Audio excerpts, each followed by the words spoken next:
Pacific Drive takes place in an alternate version of the Pacific Northwest, the Olympic Exclusion Zone. There's a lot of urban legends and strange history in the area that inspired us, and we wanted to explore where that took us, from concept art to what's in-game.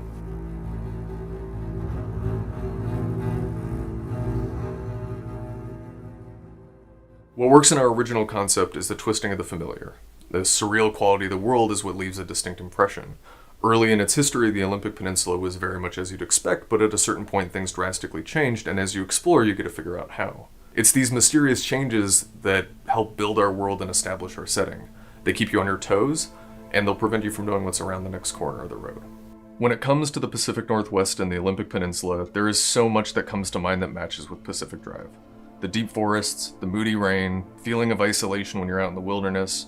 For the game, we took these elements and not only reinforced them, but built them up with unexplainable anomalies, monolithic ruins, and the stories of the people that live there.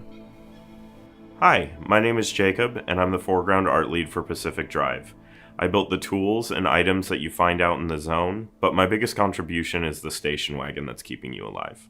We wanted the car to feel nostalgic, but also reliable. We went with an 80s-inspired design on the car for this reason. The wood paneling, chrome hubcaps, and long hood all contribute to that.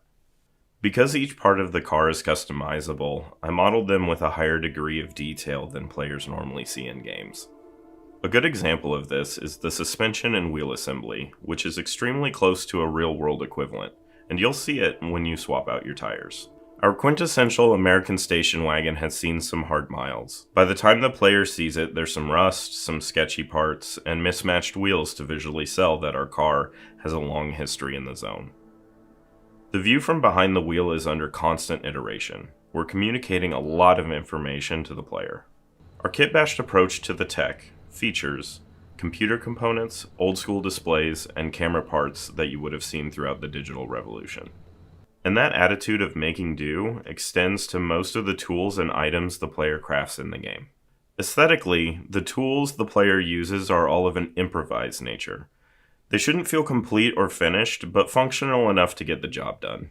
A great example of this is the battery pack, which can be used to jumpstart the car, or give it some extra juice while out on a run. It's clearly made up of an old wooden toolbox, whatever cables are laying around, and a half-exposed battery. In any working garage, this might be a major hazard, but out in the zone, it works just fine. One of my favorite tools to use, the scrapper, consists of a pull-string motor powering a spinning metal cylinder, which features rusty, bolted-on teeth. There's clearly no room for any refinement, so your trusty C-clamp serving as a handle will have to make do. When a player crafts these tools, we're showing quite clearly that you will need to improvise and slap together whatever you can find to survive in the zone. Keep an eye out for that extra scrap of metal or a little duct tape. It could make all the difference during your next successful run. Hey, I'm Larry, lead environment artist in Pacific Drive. We've put a lot of work into building the Olympic Exclusion Zone. We've got the forest and swamp biomes, which you might have already seen, but there's more in the zone for you to discover. Each has its own personality, but visually they're going to be very different. The further you go, the more hazards you'll experience, the more volatile and dangerous it's going to look. Things get pretty crazy. In terms of the buildings you'll discover, the garage is the most important. It's your own personal Batcave. It's important to note that the garage is as upgradable as the car. We've been able to communicate this progression with the workstations being MacGyvered together, giving you that Doc Brown sci-fi vibe. There are many buildings in the zone that serve other purposes, but rather than being blatantly descriptive with what you see, we've leaned into discoverable, possible narratives. The player is naturally curious. They should develop their own ideas about what happened. You might come across this gas station that's been ransacked, or it might be all boarded up. The shadow of the zone should loom large over these half-functional environments. Could someone still be here? There's an old cup of coffee on the counter. Are we intruding? It feels like we are. I had to kick aside boxes to find some loot. These visual clues can lead players to draw their own conclusions rather than forcing them to know exactly what could have happened. We want mystery to linger, because that's a zone in a nutshell. In contrast to the civilian areas, the art facilities are industrial and monolithic in comparison. These structures have a psychological effect on the player. They're imposing and aggressive, monuments to an organization arrogant enough to try to control the zone. From our early concept art, it's been intentional to have these facilities at odds with the zone around them. Brute force, rather than coexistence as an observable goal.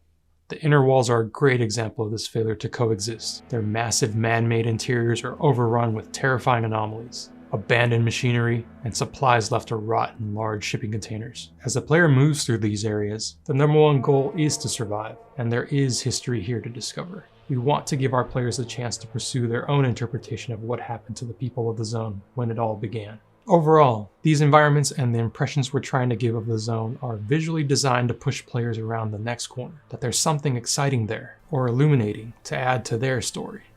As we began to see the Olympic exclusion zone take shape, we started to find that our own ideas of the Pacific Northwest coalesced into something new and never before seen. That's what we wanted to have happen for Pacific Drive. It's a surreal and twisted version of our recognizable world, one that has its own interesting stories to uncover, but is also alive and filled with the unexpected. The zone is its own character in the game, and our players will get to create their own stories as they explore it.